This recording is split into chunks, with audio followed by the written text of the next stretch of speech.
Un, ulti- un último tema que quería decir sobre la clínica es que estos temas de patología individual no solamente afectaban al individuo, ¿m?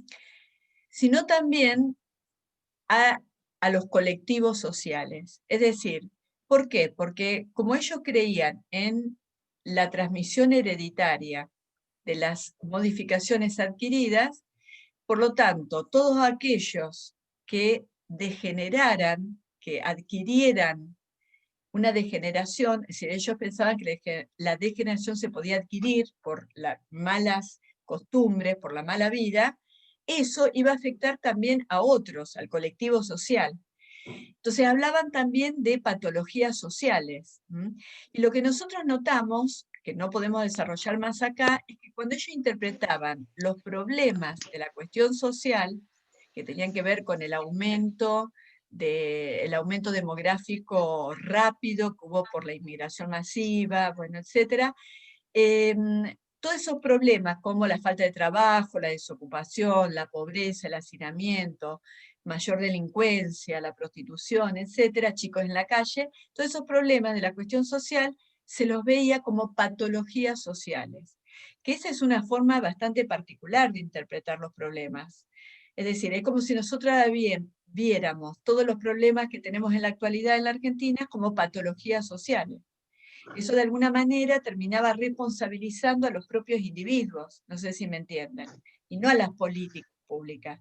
Ellos lo que pensaban, estos autores, es que las políticas públicas sí podían contribuir tratando de mejorar el ambiente social, para que eliminar la mala vida, para que hubiera un ambiente que después de mucho tiempo fuera mejorando las condiciones de vida social eh, y dejara mejor descendencia. Muy bien, vamos a pasar ahora a la criminología, que está íntimamente ligada, la concepción, a lo que vimos de clínica y de patología. El contexto histórico de la Argentina en ese momento, tenemos que tener en cuenta lo siguiente, que hubo no solamente una gran producción agrícola, sino además que por primera vez a fines del siglo XIX la Argentina entra en el mercado internacional, en el comercio internacional. Y entró una gran cantidad de divisas. Entonces todos los sectores que dependían de esta industria agroexportadora eh, tuvieron una gran riqueza, pero también eh, produjo como una atracción a inmigrantes que venían de Europa, de países empobrecidos o donde eran perseguidos por sus pensamientos políticos, venir a distintos países, tanto, por ejemplo, de la costa de América, para poder iniciar una nueva vida. Y teniendo en cuenta que había posibilidades de movilidad social. Entonces eso se tradujo en una gran inmigración masiva, también promovida desde el Estado, y un desmesurado crecimiento urbano. ¿Por qué? Porque la mayoría de estos inmigrantes no fueron a ocupar los campos, sino que se quedaron en la zona del litoral de la Argentina, y por lo tanto formando parte de las urbes. Entonces, todo ese crecimiento desmesurado urbano también se manifestó en distintos problemas, como mencionamos antes, problemas que se llamaron problemas de la cuestión social, pobreza, mala vida, delincuencia, niños en la calle, etc. Pero a la vez que se dieron estas características en la sociedad argentina, también era un momento donde luego de haber definido algunas cuestiones institucionales, haber conformado el Estado argentino con leyes, instituciones, etc., también se necesitaba definir o consolidar una nacionalidad argentina. Es decir, ustedes piensen que en 1900 la mitad de los habitantes de la ciudad de Buenos Aires eran inmigrantes. ¿Mm? Un gran porcentaje eran españoles, pero un gran porcentaje eran italianos y otros de distintas nacionalidades que hablaban distintos idiomas. Entonces, había un explícito intento de definir un proyecto de nación, una identidad nacional, y todo esto en el marco de una ideología del progreso, modernizadora. Entonces, lo que no funcionaba con eso eran los problemas de la cuestión social. Eran los efectos no deseados del proyecto modernizador. La criminología argentina justamente se terminó definiendo como una psicopatología del delincuente. Es decir, la criminología estudiaba al delincuente, no al delito. Esta definición comenzó con Cesare Lombroso, pero Cesare Lombroso pensaba que los delincuentes tenían como algo innato que los llevaba a ser delincuentes, y él se proponía buscar qué características físicas tenían estos que luego se iban a convertir en delincuentes, antes de que llegaran a serlo. Para eso tenía que partir del estudio físico de los delincuentes. Entonces, César el Lombroso llegó a definir estigmas físicos, es decir, de la degeneración innata que tenían los delincuentes. En la Argentina se critica un poco esta concepción, pero se habla de estigmas psíquicos.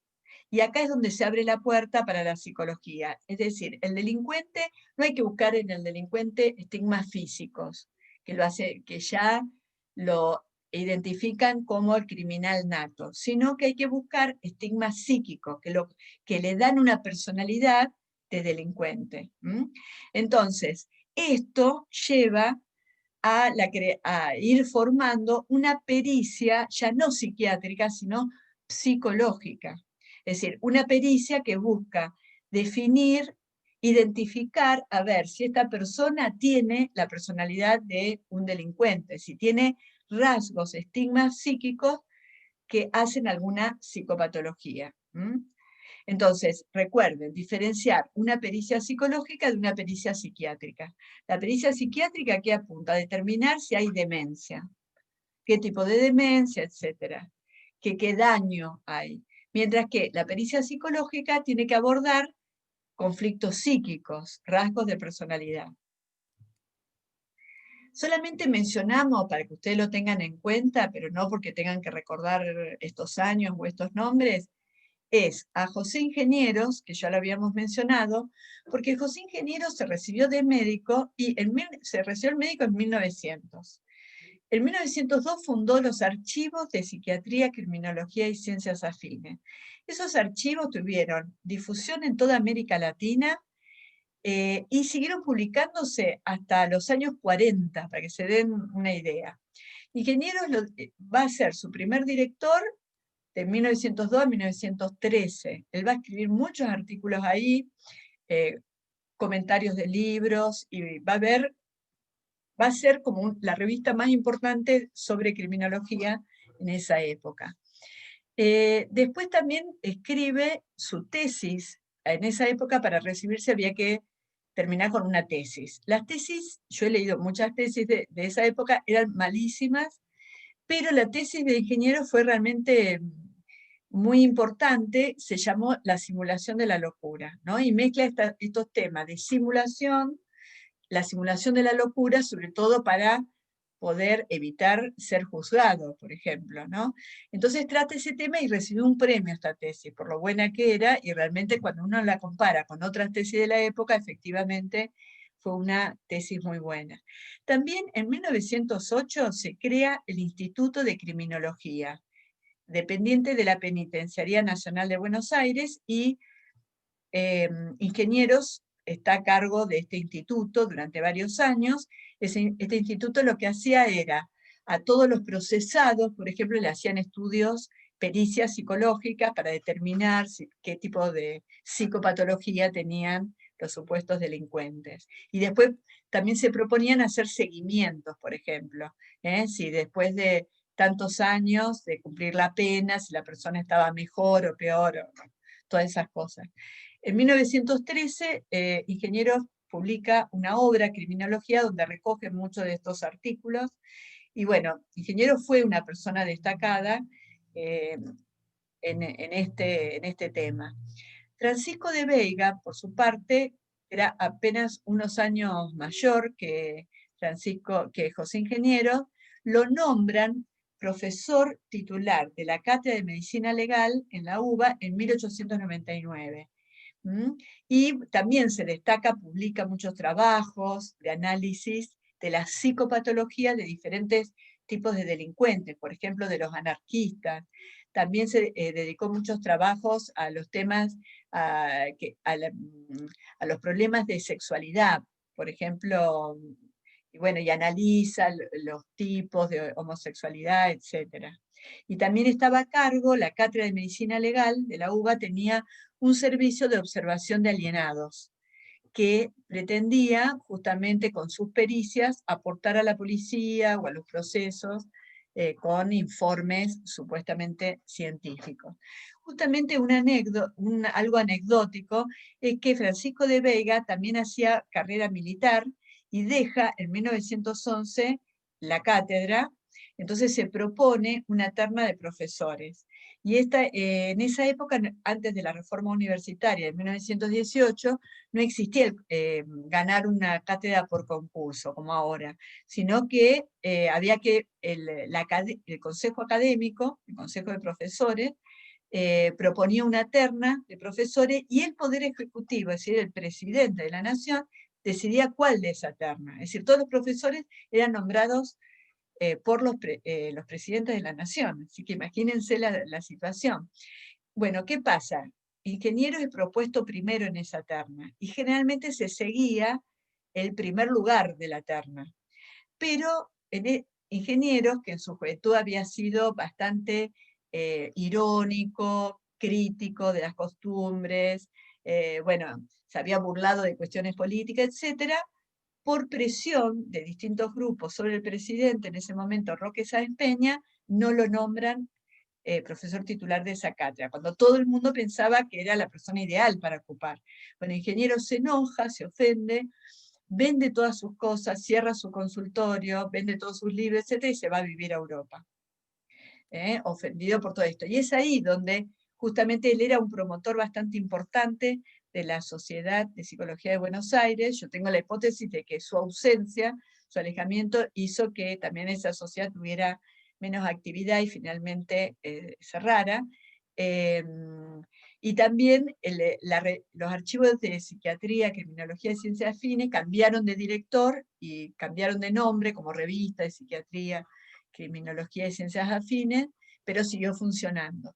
Y a Ingenieros lo que le pasó es que allá en Europa escribe El hombre mediocre, en donde critica es decir, para él todas las personas se distinguían en dos tipos. Los mediocres, que solamente repiten, tienen costumbres que repiten las anteriores, y los hombres superiores, que son los que innovan. Las sociedades avanzan gracias a que los hombres superiores innovan. Lo que es nuevo en este momento, tiempo después, va a ser parte de las costumbres de todos, ¿no? Entonces él critica los gobiernos que estén ocupados por hombres mediocres, y a eso lo llama mediocracia. Justamente él estaba pensando en el gobierno que de alguna manera lo había desestimado a él en la cátedra esta. Y él pensaba no volver, pero bueno, finalmente comienza la Primera Guerra Mundial en Europa y vuelve, porque era mejor estar acá con la mediocracia que en el medio de una guerra mundial. Así que bueno, para contarles un poco la vuelta. Sin embargo, cuando Ingeniero vuelve, que de alguna manera le guardaron el puesto de profesor de este segundo curso de psicología, no vuelve a la psicología. Se dedica más a temas de historia y sobre todo de filosofía, y crean una nueva cátedra en la Facultad de Filosofía y Letras dedicado a temas filosóficos, ¿no? Un seminario de filosofía que va a estar a cargo de Ingenieros. Pero en el 19 de nuevo tiene algunos conflictos institucionales y vuelve a dejar la academia, ya no vuelve más, y en esos últimos años él apoya la reforma universitaria, apoya la Revolución Rusa de 1917 y se involucra mucho en cuestiones más latinoamericanas y viaja a distintos países, escribe tratando de entusiasmar a los jóvenes para que cambien el mundo, bueno, etcétera, y adquiere una fama bastante de latinoamericanistas, ¿no? Pero por una enfermedad, por una especie de gripe que se le complica, muere joven, en 1925, cuando tenía 40 y pico de años. Bueno, muy bien. Vemos el último tema, que es psicología y educación. Justamente, para entender por qué la psicología fue tan importante en la educación, tenemos que tener en cuenta que el problema más amplio en este contexto era el del logro de una identidad nacional, que ya mencionamos, e intervenir para transformar la sociedad en la dirección deseada. Es decir, no dejar que las cosas ocurrieran y se fueran acomodando solas, sino se pensaba en un progreso dirigido desde arriba, desde las élites, que definían qué era importante y la dirección del progreso. Entonces, el sistema de educación pública tiene que verse, su creación, su consolidación, tiene en estas décadas, las últimas del siglo XIX y principios del siglo XX, en este contexto de problemas, ¿no? Es decir, el objetivo era formar en la cultura universal, es decir, que las poblaciones de la Argentina estuvieran siguiendo el ritmo universal del progreso. Pero también formar al niño argentino en su especificidad local, y para eso era necesario conocer al niño argentino y ver hacia dónde se lo iba a formar. Para la educación pública hubo distintas instancias institucionales que contribuyeron a esta educación pública. Por ejemplo, ya hablamos de las escuelas normales. La primera se fundó en Paraná en 1870. Justamente las escuelas normales pretendían formar maestros, y uno de los componentes de esa formación era formarse en psicología del niño, en psicología pedagógica. Después se creó también en 1906 el Instituto Nacional de Profesorado Secundario, que es el hoy que se llama Joaquín B. González, que es un instituto terciario de formación de profesores. Se creó en 1906, tuvo algunos problemas y recién empezó a funcionar en 1908. Entonces estaba destinado a formar profesores para el secundario. Las escuelas normales formaban maestros para la escuela primaria. Después también mencionamos la Universidad Nacional de La Plata, y la sección pedagógica, creada en 1906, que apuntaba a formar en lo pedagógico a los que ya tenían un título universitario, y esos era para formar profesores para el nivel secundario o universitario. Y también vimos que la Facultad de Filosofía y Letras de Buenos Aires, de la UBA, cuando se creó, en realidad todavía no había una profesionalización de la investigación como ahora. Entonces, en esa época, los que se recibían con este título de doctor en Filosofía y Letras, su campo de acción era fundamentalmente la docencia, ¿no? La docencia universitaria y de secundario. Muy bien, entonces, la nueva psicología científica que ya definimos, ¿qué podía aportar a la escuela, a la educación? Bueno, era un ida y vuelta. Por un lado, la psicología era vista como una base científica de la pedagogía. Es decir, y esa psicología que se iba a ocupar de los problemas pedagógicos se la llamó psicología pedagógica o psicopedagogía. Pero por otro lado, la escuela era un ámbito que los que se interesaban en esta psicología pedagógica veían como un ámbito propicio para estudiar al niño. Lo que pasa es que al estudiar al niño en la escuela estaban estudiando al niño alumno, y de alguna manera se naturalizaba el ambiente escolar como un ambiente natural, no se lo tematizaba en sí mismo. Un tema que aparece como importante es el de las aptitudes. ¿Por qué? Porque las aptitudes tenían un bagaje innato, natural, algo de diferencias individuales, pero también algo que se podía educar.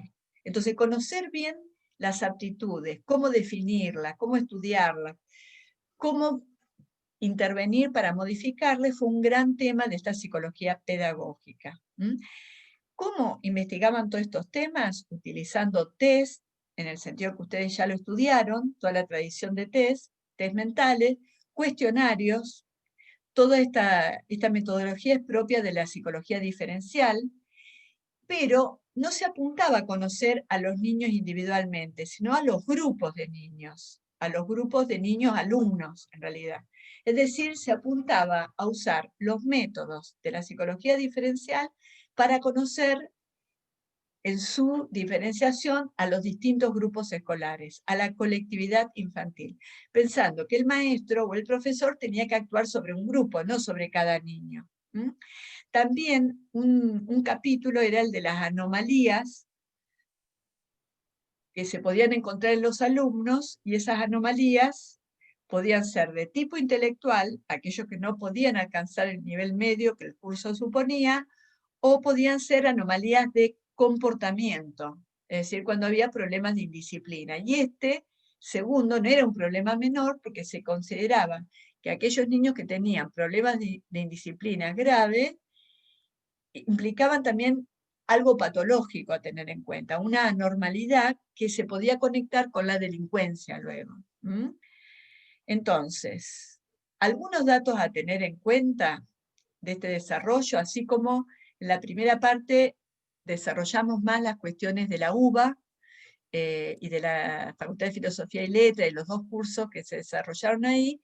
Acá podemos tener más en cuenta lo que se desarrolló en la Universidad Nacional de La Plata. Primero, en la sección pedagógica de la Facultad de Ciencias Jurídicas y Sociales, ¿no? Víctor Mercante a cargo, Rodolfo Zenet, que lo acompañaba. Ya desde 1906 se empezaron a publicar los archivos de pedagogía y ciencias afines. Todas estas cosas ustedes las pueden consultar en su facultad, por ahí cuando pase la pandemia. Y ya uno va viendo todo el esfuerzo que hicieron por investigar, por formar y por aplicar siempre todos estos conocimientos a cuestiones pedagógicas y sacar conclusiones que tuvieran derivaciones didácticas. Ahora, en 1914, esta sección pedagógica se convierte en Facultad de Ciencias de la Educación. Su primer decano fue Víctor Mercante. Los archivos de pedagogía pasan a llamarse Revista de Ciencias de la Educación, y luego de la reforma universitaria, la Facultad de Ciencias de la Educación pasa a llamarse Facultad de Humanidades y Ciencias de la Educación.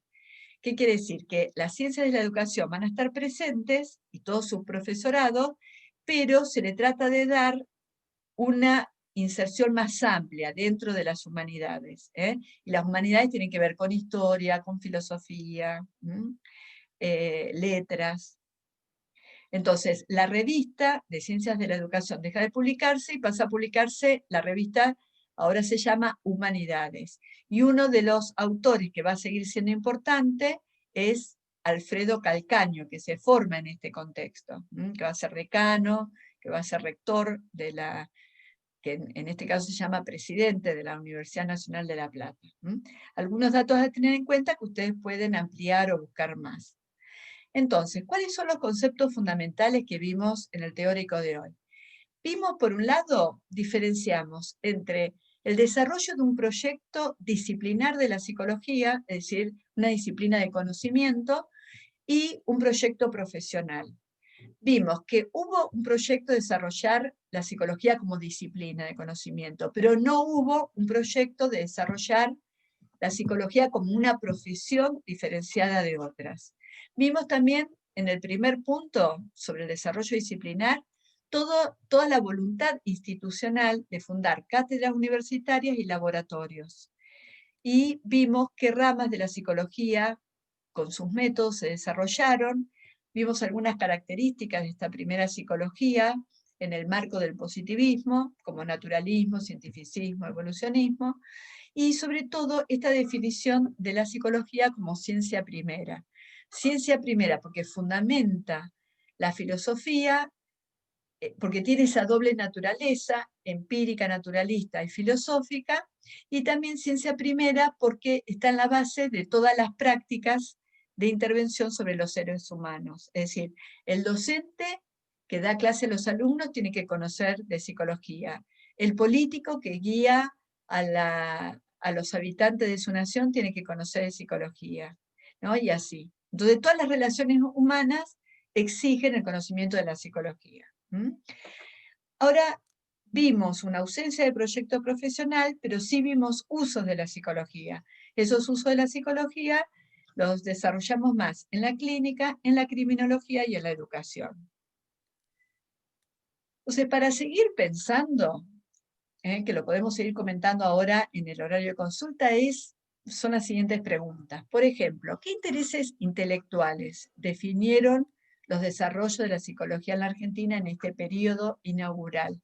Más si nosotros tenemos como modelos otros intereses intelectuales que definieron los desarrollos de la psicología en otros lados, por ejemplo, en Estados Unidos, en Europa, en Alemania. También podríamos preguntarnos por cuáles fueron los valores epistémicos y los valores no epistémicos presentes en esos usos de la psicología en los tres campos que analizamos. Y algo que puede ser muy útil sería identificar tres problemas de cada campo, por ejemplo, tres problemas concretos que en cada campo la psicología intentó resolver, y ver qué métodos se usaban para estudiar esos problemas.